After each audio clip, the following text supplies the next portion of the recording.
Boa noite a todos e a todas que estão agora nos assistindo.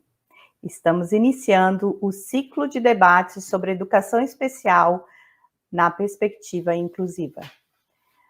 Meu nome é Andreia e farei aqui uma apresentação da noite de hoje. Me chamo Andreia e para que a gente possa ir criando uma cultura inclusiva, vou me autodescrever. Sou de cor clara, estatura mediana, cabelos loiros, longos, meus olhos são castanhos, estou usando hoje uma blusa rosa com um blazer preto, uma calça preta, e atrás de mim tem uma cortina na cor bege com um blackout. Aqui comigo, que me acompanha na noite de hoje também, temos a Viviane, que vai fazer a interpretação e a autodescrição dela neste momento. Boa noite, meu nome é Viviane, eu sou uma mulher branca, cabelos loiros, nesse momento eles são amarrados, né? Meus olhos são verdes, estou usando uma roupa na cor preta, ao fundo eu tenho uma parede na cor bege e estarei fazendo a interpretação desse ciclo de debate dessa noite. Muito obrigada, Viviane. Vamos dar, então, continuidade ao debate. Hoje é um dia memorável. Iniciamos o ciclo de debate sobre educação especial na perspectiva inclusiva. O objetivo principal deste evento é difundir as práticas escolares da Rede Municipal de Palhoça na perspectiva inclusiva, de modo a promover a cultura de acessibilidade e processos inclusivos. Segundo os dados da Secretaria Municipal de Educação de Palhoça, Santa Catarina, a Rede Municipal de Ensino de Palhoça, em 2023, conta com 916 crianças e estudantes matriculados com diagnóstico de deficiência. Neste primeiro momento, gostaria de convidar o nosso coordenador da Educação Especial na Perspectiva Inclusiva, professor mestre Virgílio Martins da Silva, a proferir suas palavras. Boa noite a todos e a todas. Eu sou Virgílio, atualmente estou como coordenador da Educação Especial na Perspectiva da Educação Inclusiva. Eu sou homem, sujeito pardo, de estatura mediana. Estou usando uma camisa nas cores brancas e preta, com detalhes circulares e quadriculados. O meu sinal em libras é a letra V, na altura de uma pinta que eu tenho no rosto. E desejo a todos um excelente evento. É com muita alegria e muita satisfação que a gente cria o primeiro ciclo de debates, né? O intuito é promover as práticas escolares na perspectiva da educação inclusiva na rede municipal de Palhoça, né? A rede municipal precisa conhecer o que as escolas têm feito, e muito bem feito, né? Hoje, o setor de educação inclusiva está estruturado com sede do setor na Prefeitura Municipal de Palhoça, contando com um coordenador, 4 assessora pedagógica e 2 suporte administrativo. A nossa estrutura está dividida, né, em 23 polos para atendimento atendimento de AE, atendimento educacional especializados. 2 polos estão em fase de finalização, sendo que desses 23 polos, um polo é para AE, atendimento educacional especializado para deficiência visual, e o AE Libras, atendimento educacional especializado para língua de sinais, né? E ao longo do semestre, a gente pretende implementar o polo de AE, Altas Habilidades e Superdotação. Nossa rede hoje conta com 320 professores da educação especial, né? Como a Andréa já mencionou, 916 alunos hoje é público das políticas de educação especial na nossa rede.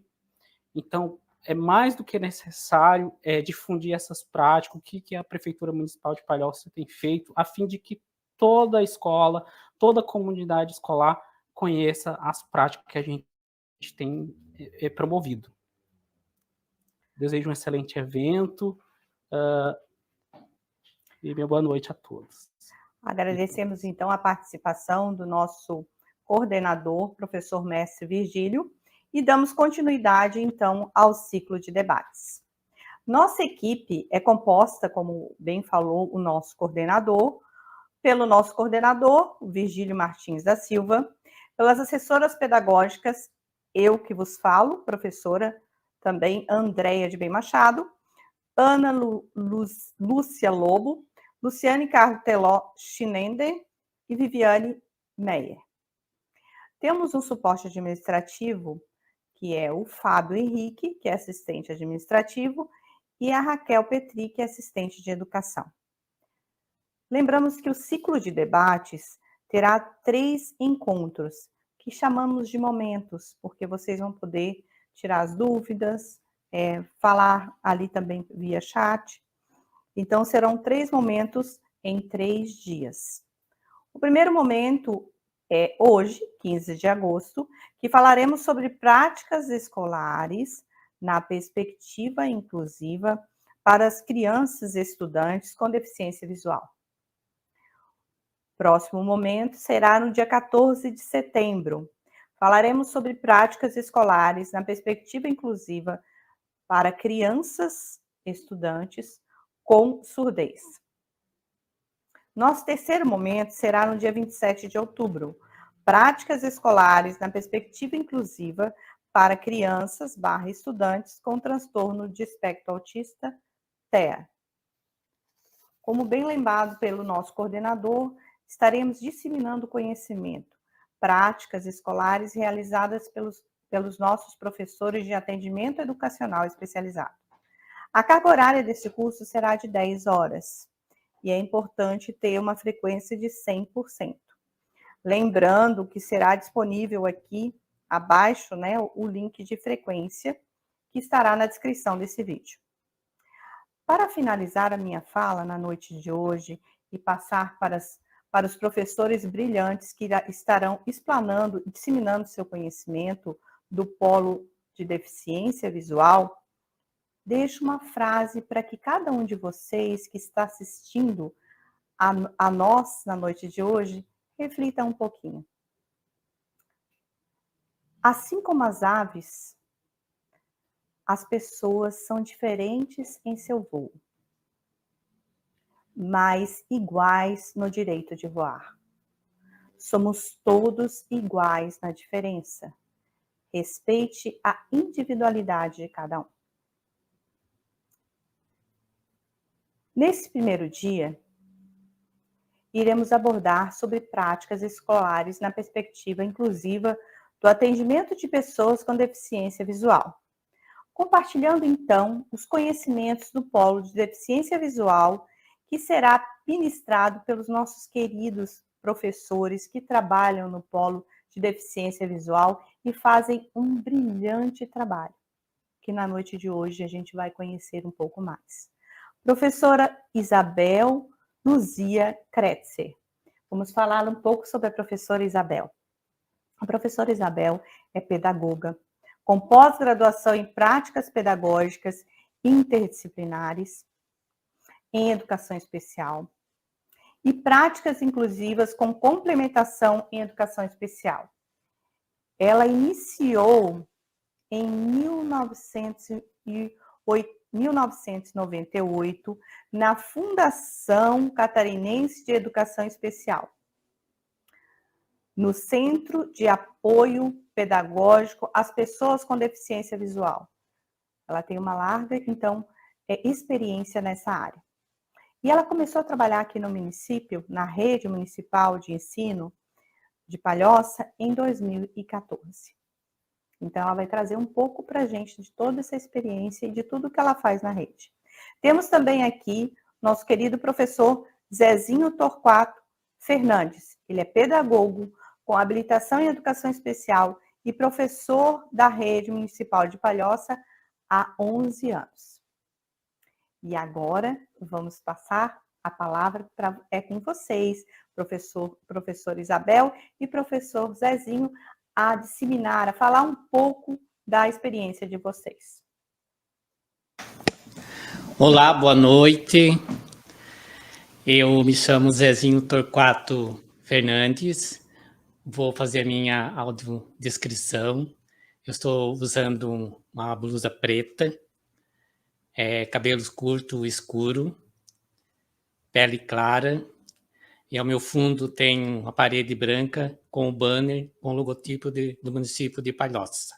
E eu ingressei aqui no atendimento à pessoa com deficiência visual a partir de 2010, no município de Palhoça. Então, boa noite, gente, tudo bem? Meu nome é Isabel, eu sou uma mulher de cor clara, né? Tenho cabelo castanho médio, meus cabelos agora estão amarrados, tenho os olhos verdes, estou usando uma blusa cinza com a manga comprida. Então, vamos lá.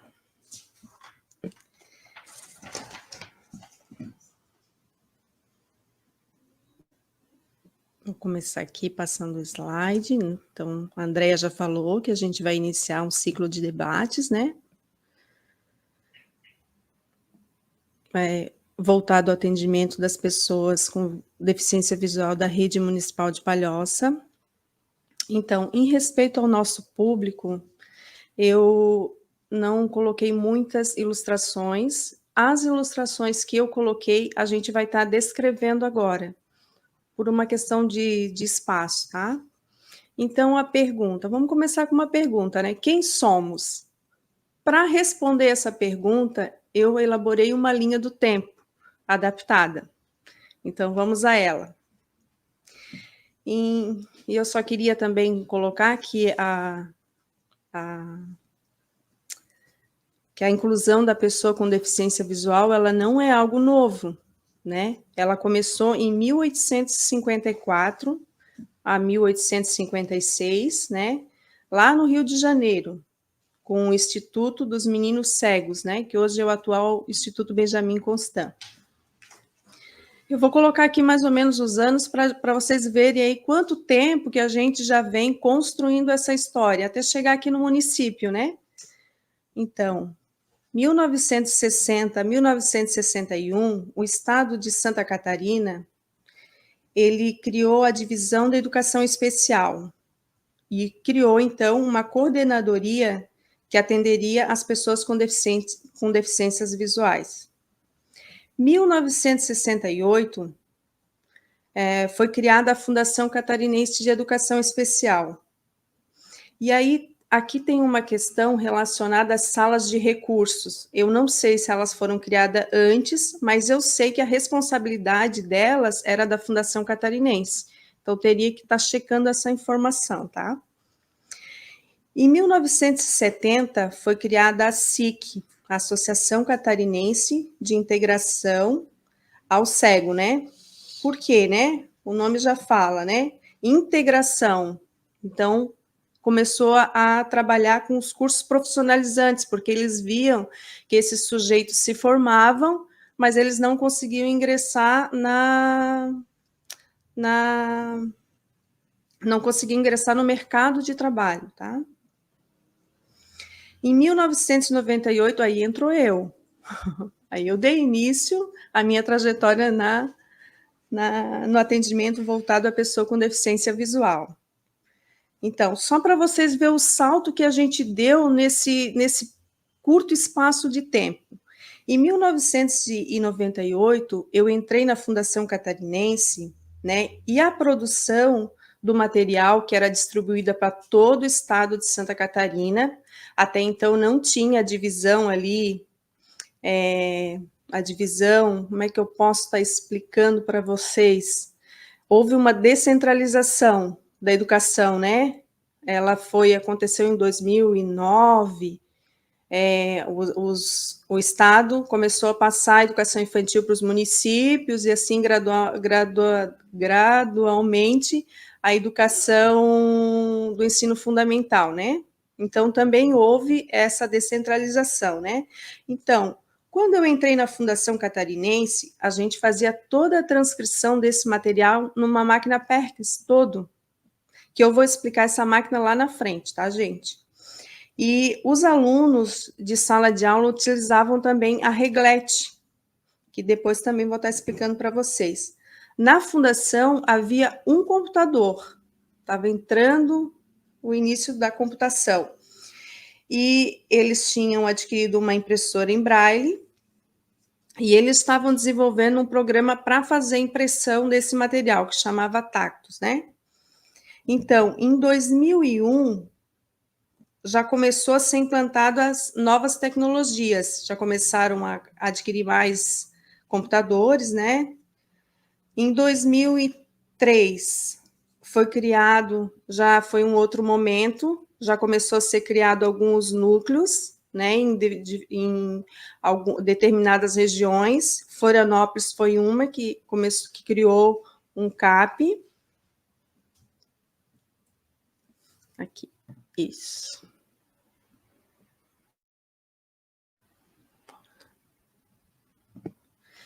Então, aqui, Florianópolis criou um CAP, que é um Centro de Apoio Pedagógico, e passou a atender todas as crianças cegas do município de Florianópolis, tá?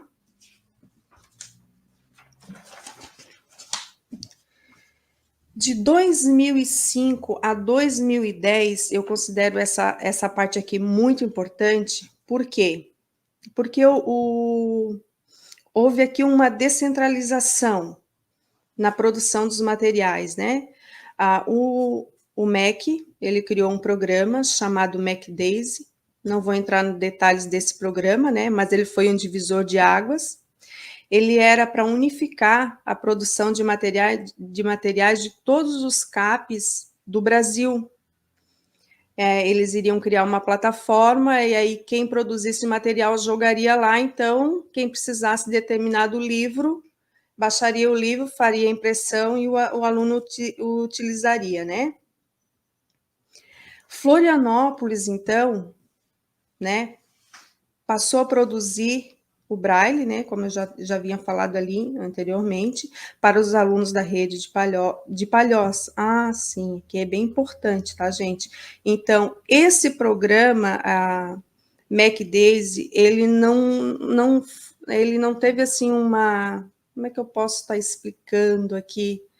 Ele não funcionou como deveria, mas ele foi importante no sentido de que as pessoas, os alunos, passaram a ter acesso aos meios mais tecnológicos. Então, os livros eram produzidos, né, alguns começaram a ter esse olhar, e enviado esse livro para o próprio computador, e o aluno utilizava um leitor de tela, tá? Então, aqui, ó, em 2005, 2010...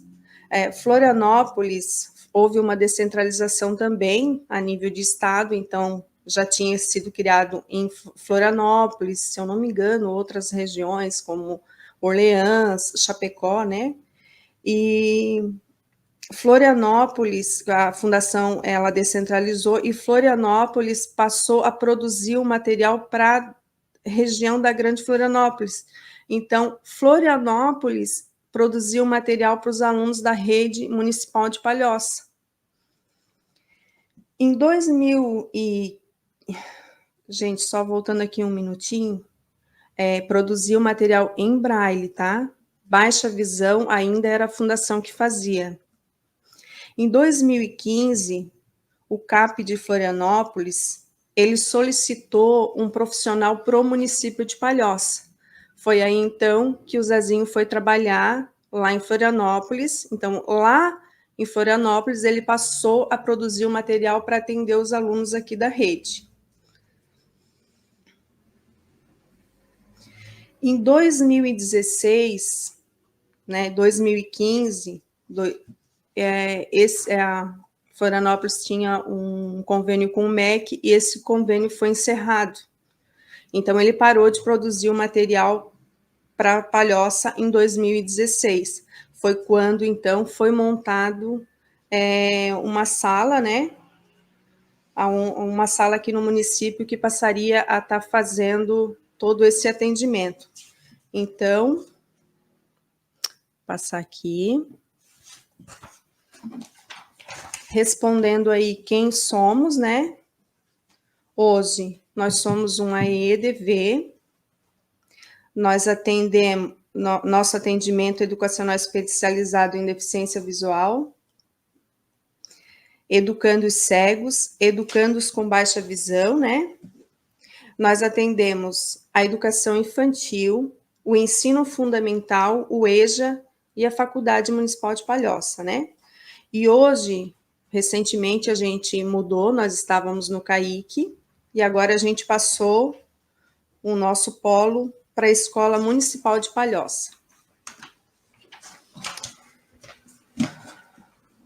É importante falar aqui que a gente não trabalha sozinho, né? Nós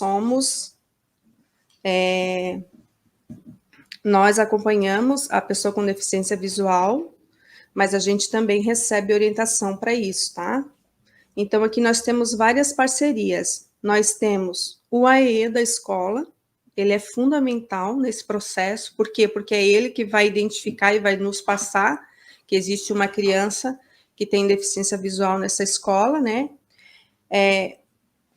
Muitas vezes, essa criança já é identificada na matrícula, quando a família vai matricular essa criança, já traz o laudo, né? Dizendo que é uma criança que tem problemas visuais, deficiência visual, né? Então, para identificar o sujeito com deficiência visual, com baixa visão, tá, gente? Quem é cego, já traz no laudo ali cego, né? E o aluno com baixa visão, ele precisa constar no laudo dele a patologia, né?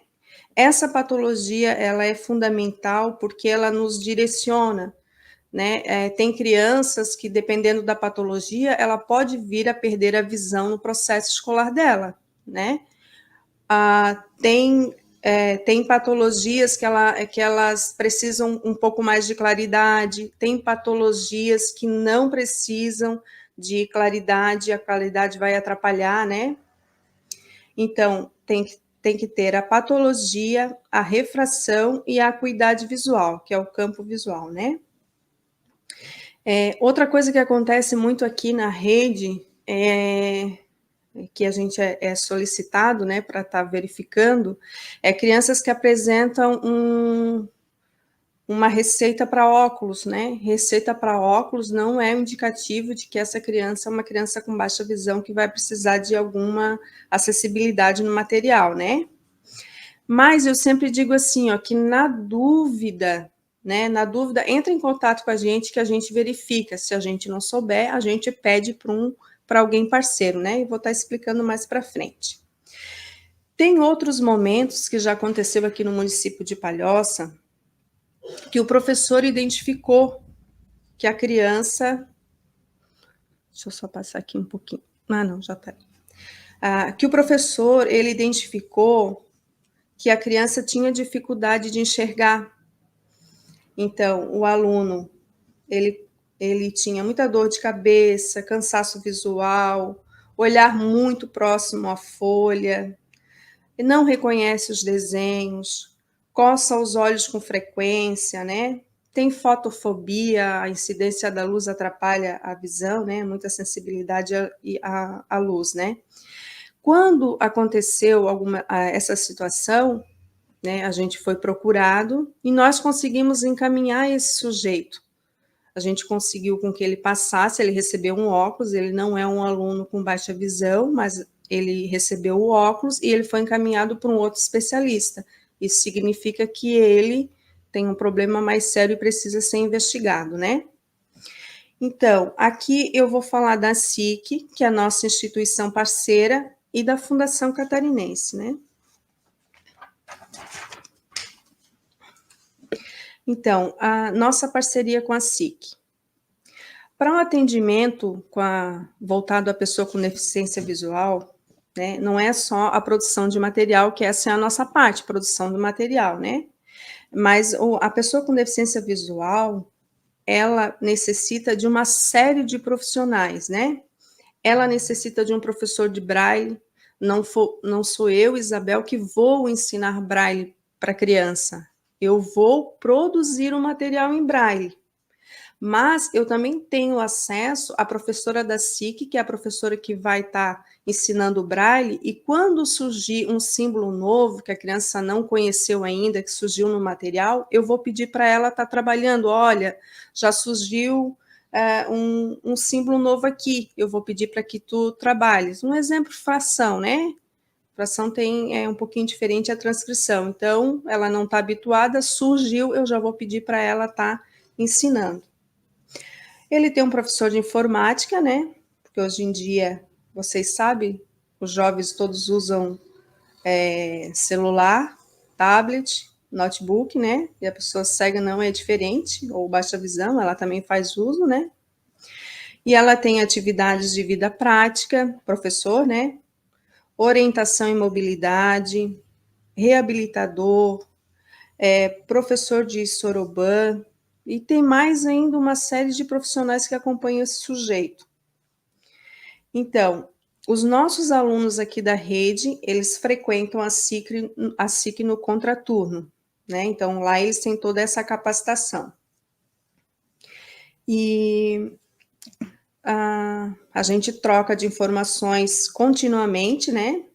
Por quê, gente? Porque o aluno com deficiência visual, ou baixa visão principalmente, ele precisa ter esse acompanhamento quase que continuamente, porque uma semana ele enxerga uma fonte, na semana seguinte ele já não consegue mais enxergar aquela fonte, né? Então a gente faz essa troca. Olha, a gente percebeu, os professores perceberam, entraram em contato com a gente vai lá, analisa, conversa com aquele educando, e depois leva para a SIC e pede para eles verificarem lá. Então, tem o tamanho da fonte, contraste, símbolos novos. E aqui eu vou falar sobre um caso específico, que é um aluno nosso aqui da rede, né? Ele é um aluno cego. Então, ele, com a pandemia, ele sofreu um atraso significativo. Esse aluno, eu faço atendimento desse aluno, às segundas e quintas-feiras, junto com a professora Miriam, que é uma professora do CAIC, né? Então, por que a Miriam faz o atendimento comigo? Porque a Miriam está lá dentro da escola.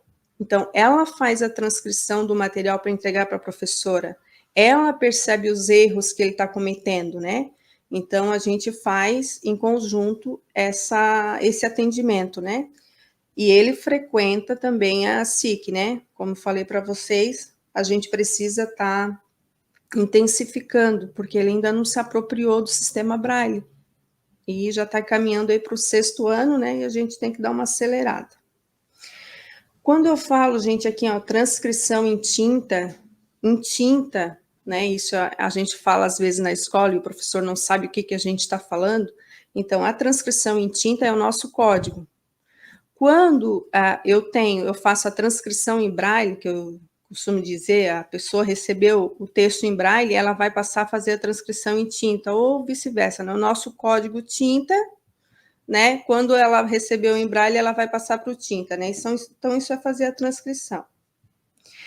E outra coisa aqui, então, eu acho que ficou claro, assim, essa questão da SIC, né, que ela é bem nossa parceira, a gente precisa, qualquer informação que a gente solicite, eles logo já nos respondem, temos, assim, um grande carinho por eles, né, um trabalho bem legal que a gente faz, né, só tenho a agradecer.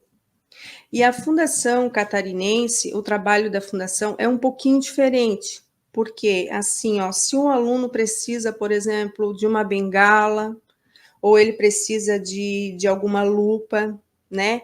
Então, esse aluno, ele é encaminhado para a Fundação. Aí ele é encaminhado através do SUS, tá? Daí um outro processo, né? Mas isso aqui a gente sempre analisa, tá? Então, assim, ó, às vezes a SIC já pede para a gente estar fazendo um encaminhamento, aí a gente passa as orientações para o AE da escola, ou vai lá junto num dia, marca uma reunião, e aí, posterior, é feito esse encaminhamento via o Sistema Único de Saúde, tá?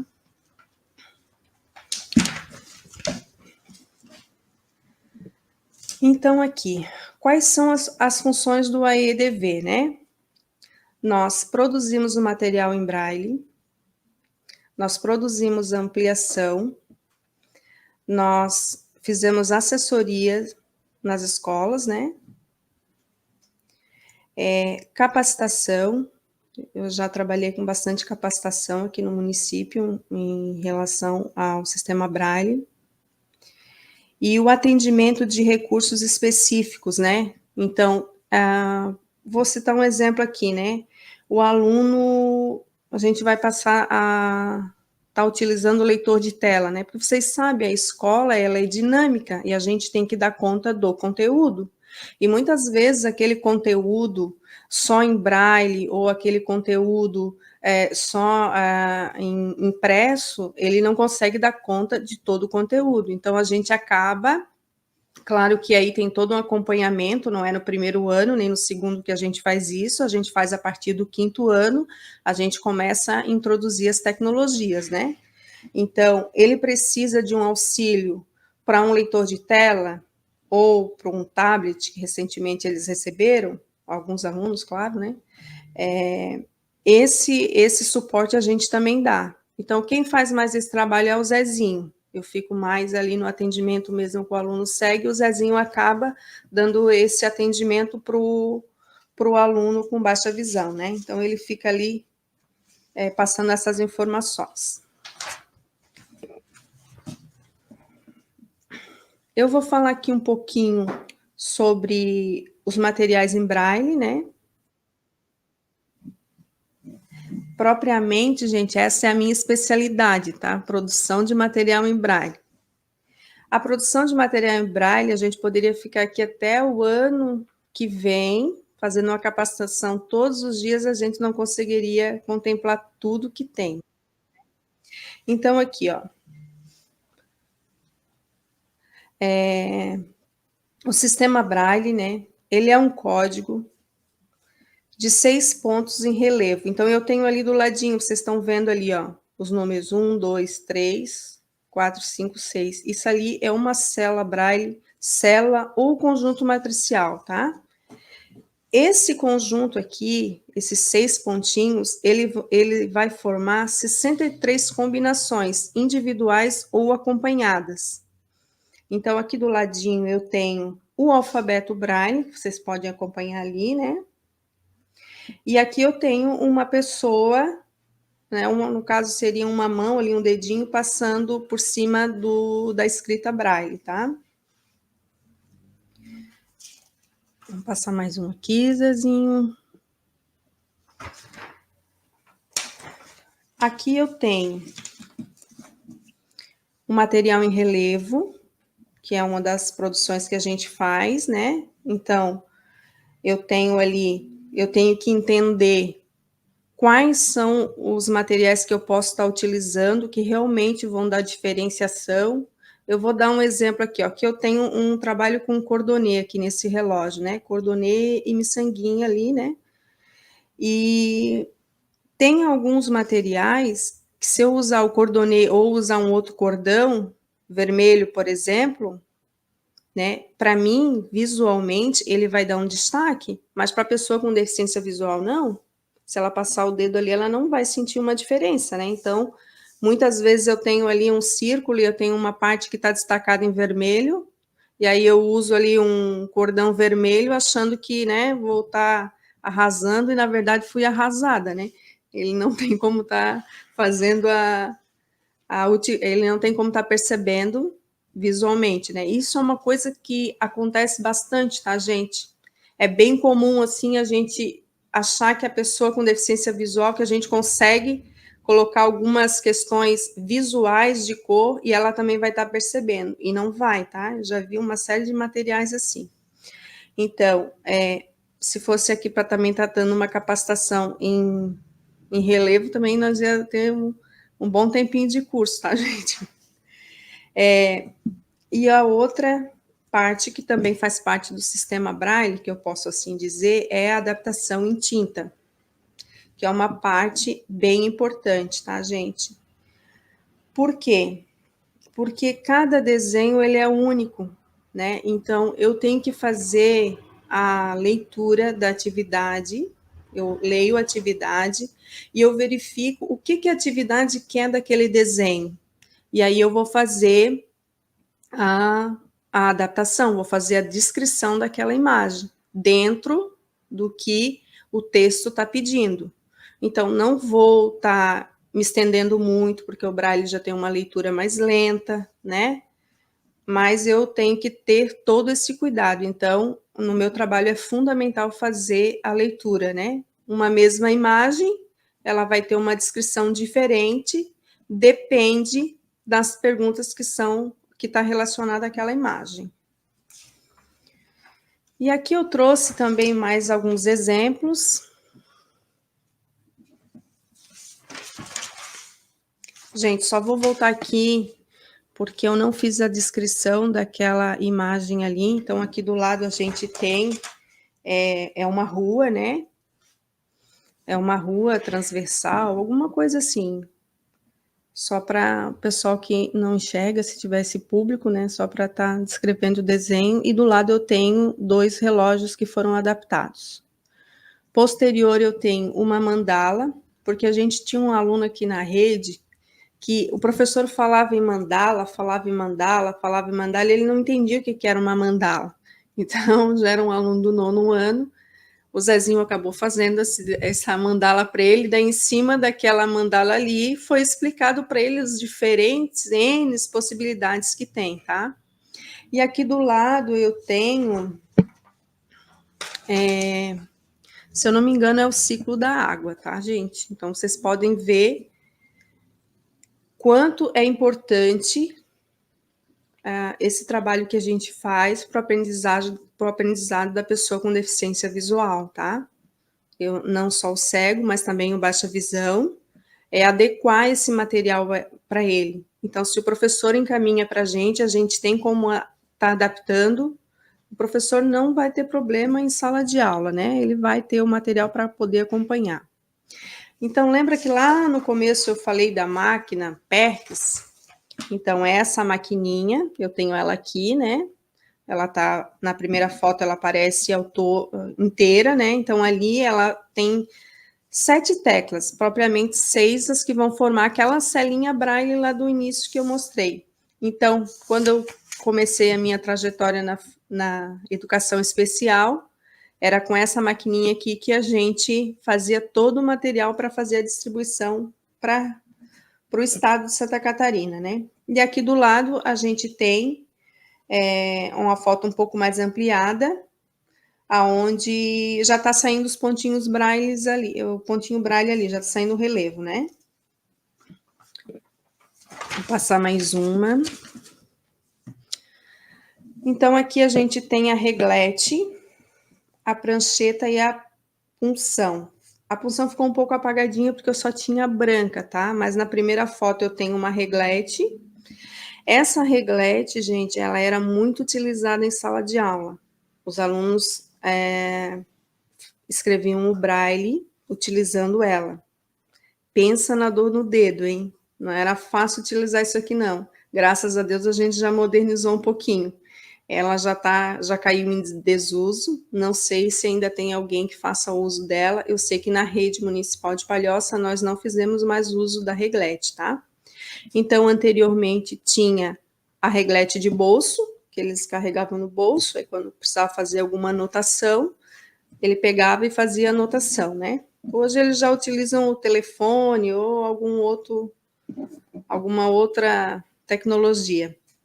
E na foto do ladinho aqui, a foto 2, eu tenho uma prancheta, que é onde eu fixo a folha e coloco a reglete ali para poder fazer os furinhos. Então, vocês imaginem, se na máquina Perkins eu consigo já fazer uma letra, por exemplo, a letra E, só digitando, só apertando as 6 teclas, aqui eu tinha que fazer furinho por furinho, né? Então, pensa na dor no dedo que não dava, né? Ah, e tem mais um detalhe, tá? Na máquina Perkins é uma beleza, 1, 2, 3, 4, 5, 6, fiz. Aqui na reglete, a célula, ela vira ao contrário. Ela, em vez de ser 1, 2, 3, 4, 5, 6, ela inverte, ela passa a ser 1, 2, 3, 4, 5, 6. Por quê? Porque na hora que eu for tirar o papel, eu vou virar o papel para poder fazer a leitura. Então, o nosso processo hoje está mais avançado aqui na rede, né?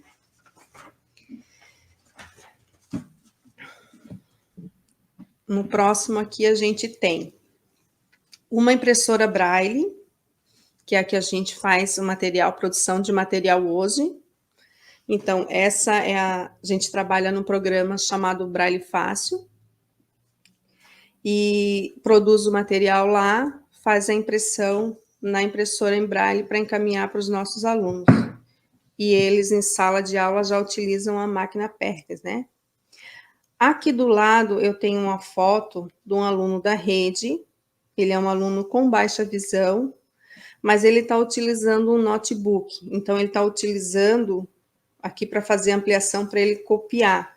Mas eu não tinha nenhuma foto essa semana, que eu tive um probleminha que o meu computador ele não voltou do recesso. Então, as fotos estão lá dentro, né? Como ele ainda está de recesso, não sei quando que ele vai retornar. Mas, enfim, o que eu quero passar para vocês é o seguinte, é que o aluno cego, a gente começa a introduzir as tecnologias para ele a partir do 6º ano. Então, o notebook é utilizado, né? É utilizado para agilizar esse processo. O notebook, gente, ele não faz leitura de ciências exatas. Ele não é preparado, o leitor de tela, ele não está preparado o programa para fazer a leitura das ciências exatas. E aí vocês já podem pensar, né? Como não foi na pandemia? Então, na pandemia, eu tive que fazer uma capacitação de 120 horas no Instituto Benjamin Constant. Precisei do apoio do pessoal da SIC, para poder estar entendendo como o programa faria a leitura da matemática, porque eu tinha que passar essa informação para eles, né? Aqui na prefeitura eu tive o acompanhamento da professora Karina, que me auxiliou bastante, e os professores de sala de aula também, né? Os professores de matemática aí, que eu fazia adaptação, encaminhava para eles darem um ok, verificar se eu tinha feito uma adaptação que daria para fazer o entendimento, e aí, posterior, a gente enviava para os alunos com deficiência visual. Então, foi bem turbulento, mas deu tudo certo. Então, agora vamos entrar na parte da baixa visão. Eu vou deixar com o meu querido colega de trabalho, né? Nós somos uma dupla, lá o que um faz, o outro também sabe. Nosso trabalho é bem legal, porque a gente tem bem essa parceria, né? Eu sei o que está acontecendo lá com os alunos baixa visão, eles sabem o que está acontecendo com os alunos cegos, né? Se um faltar, não tem problema, o outro substitui numa boa, não vai dar problema, tá, gente? Mas eu vou deixar essa parte para o Zezinho estar comentando. Ok, dando sequência no nosso ciclo de estudo, e para falar sobre a pessoa com baixa visão, é bastante complexo, entende? Então, aqui, nós vamos falar mais sobre a vivência que a gente vê lá na escola, observa lá dentro da escola, na sala de aula, nas conversas com os professores. Então, a gente pensou de não estar colocando os conceitos, por exemplo, precisamente sobre baixa visão, que o conceito já para a gente, nós somos professor de educação, da área da educação, né? E para falar sobre o conceito de baixa visão, seria mais um especialista, sobre um oftalmologista, um profissional que é capacitado, né, nesta área, né? Então, nós vamos falar mais sobre o nosso atendimento lá dentro da escola. Estimular o resíduo visual. Então, a palavra estímulo, estimular, isso é muito importante para o aluno com baixa visão, não só o aluno com baixa visão, e sim todas as pessoas com deficiência, né? O aluno, como foi falado dos recursos, do educando que utiliza um óculos, que necessita de um plano inclinado, que necessita de estar aprendendo os recursos para ter o desenvolvimento do seu aprendizado, né? Então, a nossa função lá dentro da escola é conversar com os professores para estar sempre estimulando esse aluno que utiliza o óculos, que na adolescência, lá na educação infantil, no primeiro aninho, às vezes eles têm uma certa resistência de estar, por exemplo, utilizando os seus recursos, né? Principalmente o óculos. Então, o professor está lá sempre estimulando esse aluno, vamos colocar o óculos, porque você precisa do óculos para poder enxergar, né? Então, mas isso que seja a partir da indicação médica, né? E o aluno baixa visão, ele tem muita dificuldade de enxergar o que está escrito na lousa, né? Então, a gente sempre orienta os profissionais que esse aluno ele esteja sentado mais próximo da lousa, né? E também está sempre observando a parte da iluminação, o reflexo que aparece, por exemplo, na lousa. Hoje, nas escolas, tem aquela lousa branca. Esse tipo de lousa ela é péssima para o aluno com baixa visão poder enxergar o que está escrito nesta lousa, né? Então, sempre está colocando o aluno numa posição adequada, de maneira que ele consiga, por menos, copiar e enxergar o que está escrito lá no quadro, né? E adaptar o trabalho de acordo com a condição visual do aluno.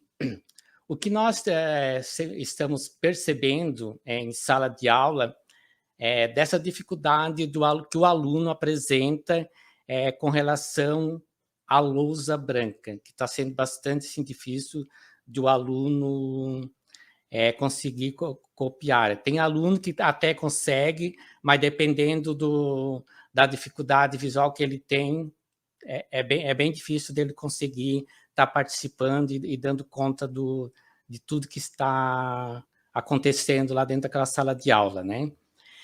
E por essa dificuldade, o aluno de baixa visão, ele acaba, às vezes, apresentando uma certa desmotivação. Então, a gente vem escutando muitas queixas dos professores quanto à desmotivação desse educando, de estar estudando, de estar utilizando o recurso. Eles perguntam por que esse aluno não utiliza um caderno de pauta, por que ele não participa da aula, por que ele não está dando conta de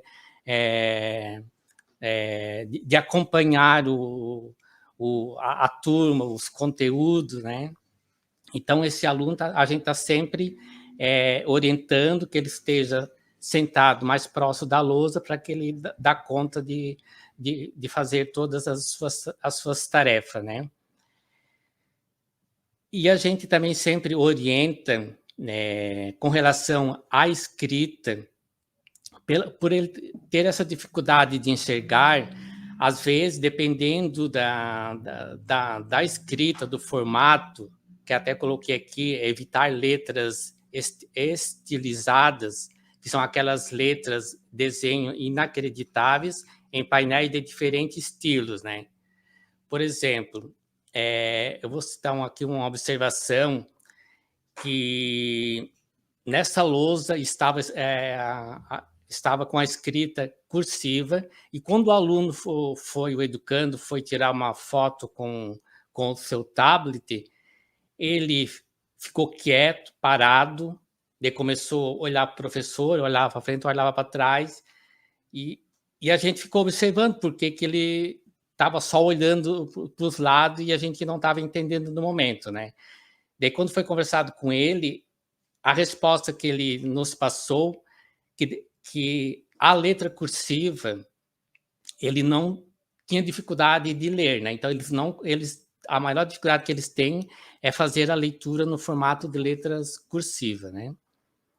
Então, é sempre importante observar a incidência da luz, que na escola, nas salas, às vezes, ela tem as salas são muito claras e com muito reflexo da luz que vem externamente e quanto da luz da própria lâmpada dentro da sala de aula, né?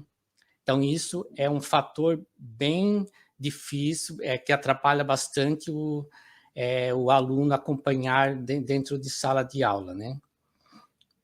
E quanto à ampliação dos materiais, isso depende de cada sujeito, né? Cada educando apresenta diferente tipo de patologia e por trás dessa ampliação existem regras a seguir.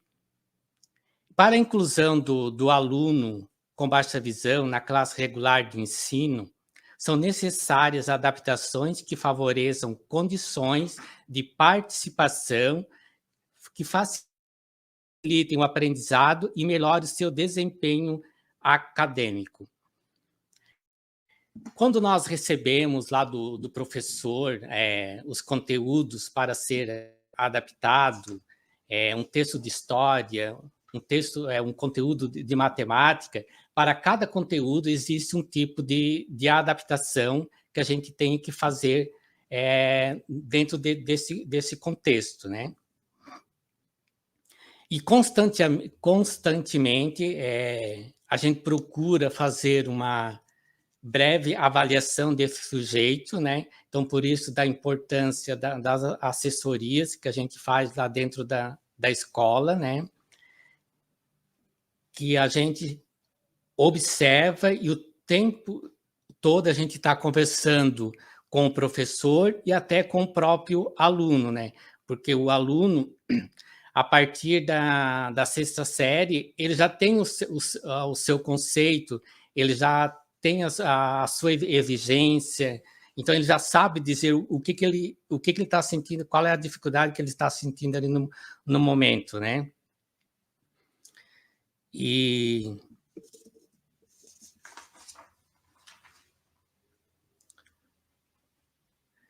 as adaptações adequadas, o que são adaptações adequadas? Seria evitar tudo que causa excesso, que chamamos de poluição visual. Eu até vou ler aqui um trecho que eu andei colocando, que é importante para que ele não tenha tanta dificuldade, que a gente possa evitar a luz lateral, a luz frontal, incidindo nos olhos. A luz incidindo a superfície que se olha, luz de lâmpadas que geram oscilações, como nas fluorescentes, notar se há reflexo na lousa, na tela do computador ou no material da leitura e escrita.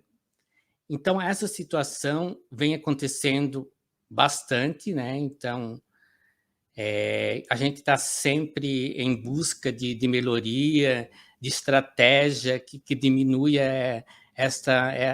esse reflexo de luz que está atrapalhando ali no momento desse aluno dentro da escola. Quando tem muito reflexo de luz, o aluno ele está sempre com a mão no olho, está sempre coçando, está sempre com certo desconforto lá dentro da sala de aula, né?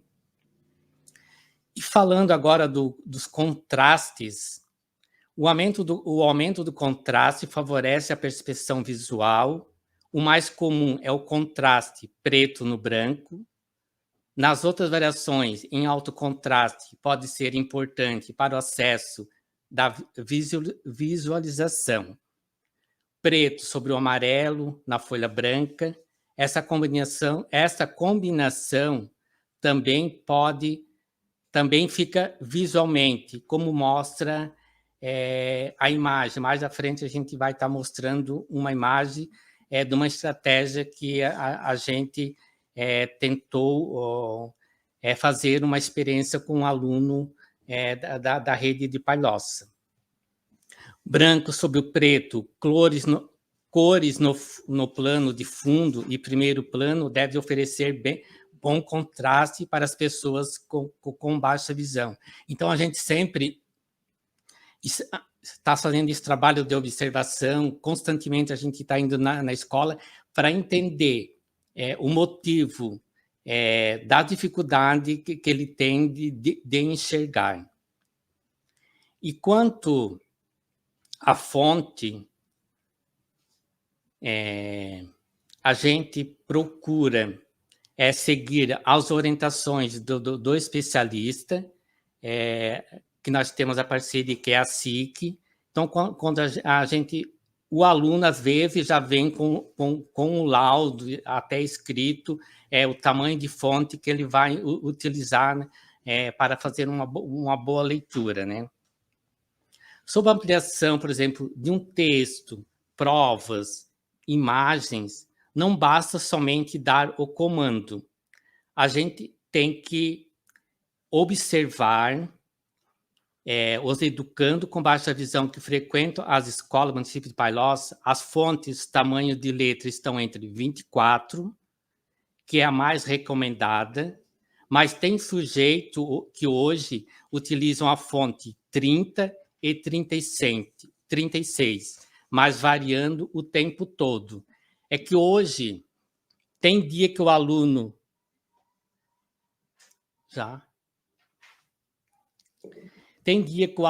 ele enxerga bem, outro dia ele já quase não enxerga nada. Então, a gente está sempre observando também essa dificuldade dele. Quando o professor encaminha o material para adaptação, temos que ler muito bem, saber interpretar o que mostra o texto e o que pede as perguntas. O texto, estando com as letras no formato caixa alta, por completo, negritado, itálico, sublinhado, ou letras cursivas, é recomendado que se faça a substituição. No caso, na pergunta, quando pede para observar as palavras em destaque, no texto que esteja tudo em caixa alta ou negritado, a gente procura colocar a palavra destacada na cor vermelha, né? Mas seguindo toda uma orientação. Quanto às imagens, que tenham muito excesso de informações, escrita muito pequena, nesse caso é feito a descrição, colocando somente as informações relevantes ou produzindo em alto relevo. Então, essa organização, quando a gente recebe o material para finalizar a adaptação, a gente procura colocar, então, nas fontes desejadas que cada aluno utiliza, espaçamento 1,5 entre linhas, que favorece um bom desempenho na leitura, né? O sublinhado ou itálico pode causar muita estranheza, dificuldade na leitura, né? Então, eles têm bastante dificuldade, por exemplo, na letra cursiva, nas letras que estão sublinhadas em destaque. E falando do caderno de pauta ampliada, como mostra a foto ali de um aluno do segundo ano, que ali tem o plano inclinado, né, que é um recurso, que esse plano inclinado auxilia na postura e diminui o reflexo, né? Então, ali o aluno está copiando o que a professora passou para ele numa folha com linhas mais grossas, né? E ele passando para o caderninho dele. E falando também tem um recurso que é o lápis 6B, né? Que é bastante recomendado, porque é um lápis que na hora da escrita faz um contorno mais adequado para ele poder enxergar, né? E ali tem outra foto que vocês estão vendo, é de um outro aluno, que ele está no 6º ano, que também, às vezes, ele utiliza o plano inclinado, mas esse aluno, ele utiliza a fonte 18, mas ele já utilizou 16, 14, 16, e hoje ele está na fonte 18, mas ele não necessário tem a necessidade de utilizar um caderno de pauta, né? Ele consegue copiar, respeitando o espaço ali da linha, que a letra dele é menor, né? E vou dar continuidade então, Zezinho, aqui. Aqui do lado a gente também tem uma foto, né, com um aluno da rede recebendo o tablet, né, ela já é um aluno de 8º ano, tem eu e Zezinho fazendo essa entrega para ele. Só lembrando, né, gente, é importante mesclar, tá? Não é porque ele recebeu agora um notebook que ele vai fazer todo o material em notebook, ou recebeu um tablet que ele vai utilizar o tablet o tempo inteiro. Não. É mesclado esse material, né? Como o Zezinho falou, a gente precisa estimular o resíduo visual dele. Não, então, estimular é através dos estímulos, através daqueles equipamentos que eu vou estar utilizando, né? Então, eu vou passar aqui para a parte das orientações, né? Então, é fundamental, tá, gente?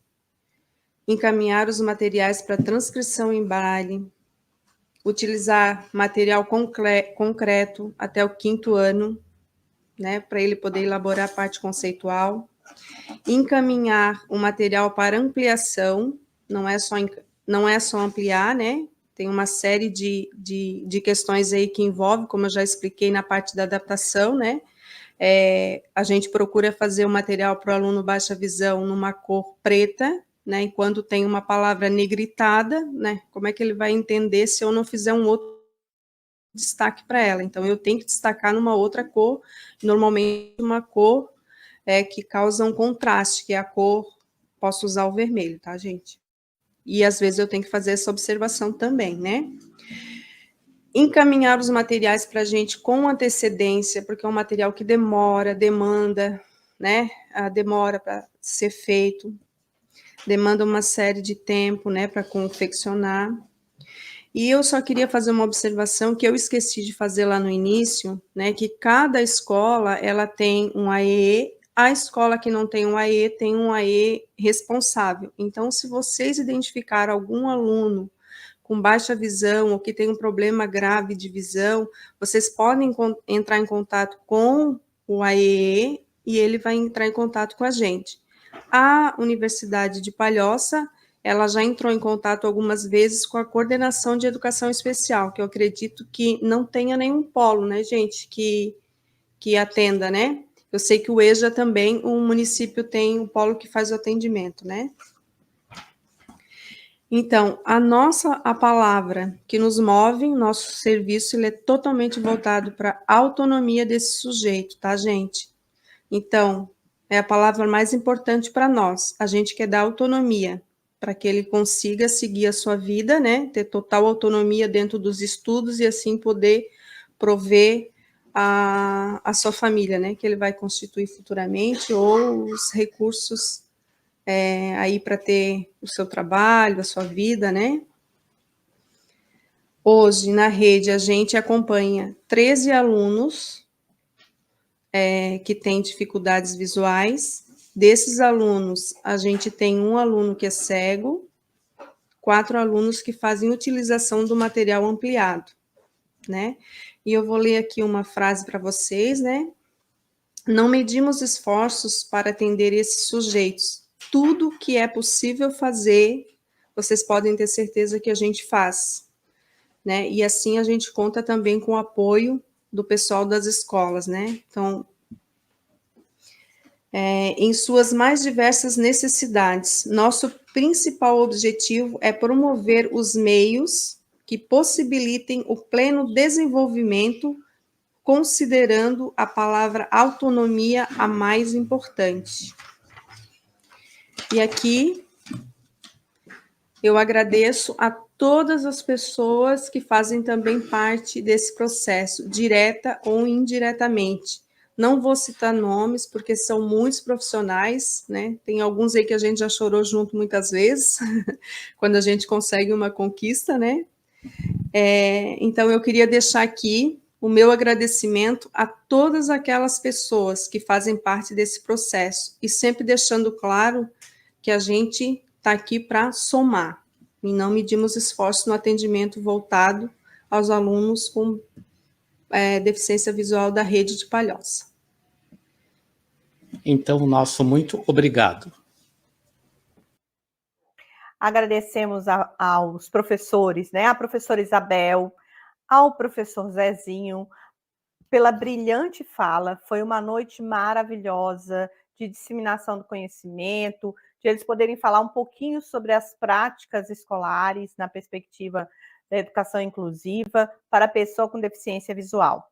Agradecemos imensamente a eles, agradecemos também a oportunidade de estarmos aqui presente com a nossa intérprete, a professora Viviane, o professor mestre Virgílio, que é o nosso coordenador. Estávamos todos aqui na noite de hoje, e agradecemos também a atenção de cada um de vocês de terem ficado aqui conosco. Para finalizar, a gente faz um lembrete muito importante. O link da frequência está na descrição desse vídeo, que estará disponível por 24 horas. Lembrando que para certificação, para vocês terem o certificado para contar para a progressão, é necessário 100% de frequência. Agradecemos a atenção de todos e desejamos a todos uma boa noite.